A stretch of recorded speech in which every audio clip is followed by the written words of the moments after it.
পাচ্ছি না বন্ধুরা, দেখুন কি দারুণ মনে হচ্ছে রান্না হয়ে গেছে। এত সুন্দর, মানে সরঞ্জামটা বলে দিস একবার, বন্ধুদের বলে দাও কি কি দিলে এতে। দিলাম জিরে বাটা, হ্যাঁ, আদা বাটা, রসুন বাটা, লঙ্কা বাটা, এই 5 রকম মশলাই মাংসে দেব। আচ্ছা আর কোনো এক্সট্রা মশলা দেবে না। আচ্ছা।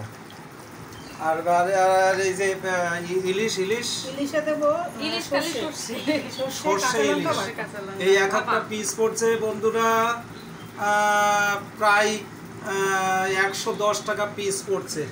এই যে 840 টাকার এই ইলিশটা নিয়ে আসা হয়েছে। অবশ্যই আমার বিরিয়ানির স্পেশাল, বিয়ান খাসির মাংস খাই না, তার জন্য আমরা এই ইলিশটা নিয়ে এসেছি। এই যে আমার বিয়ান হাসছে, একটু ওঠেন।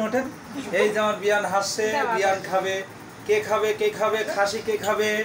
আমার বিয়ান খাবে। এই যে আমার বিয়ান চলে এসছে। এই যে আমার মেয়ের শাশুড়ি বিয়ান, এই যে আমার মেয়ে, আর অবশ্যই নন্দিতা, আমাদের মেয়ের মা, এই যে নন্দিতা। তাই যদি ভালো লাগে অবশ্যই লাইক, শেয়ার এবং কমেন্ট করবেন। ধন্যবাদ রাখলাম, ভালো থাকবেন এবং সাবস্ক্রাইব করে দেবেন।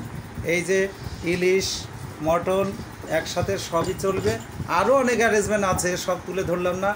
অবশ্যই ভালো লাগলে লাইক, শেয়ার এবং কমেন্ট করবেন। ধন্যবাদ রাখলাম, ভালো থাকবেন এবং সাবস্ক্রাইব করে দেবেন।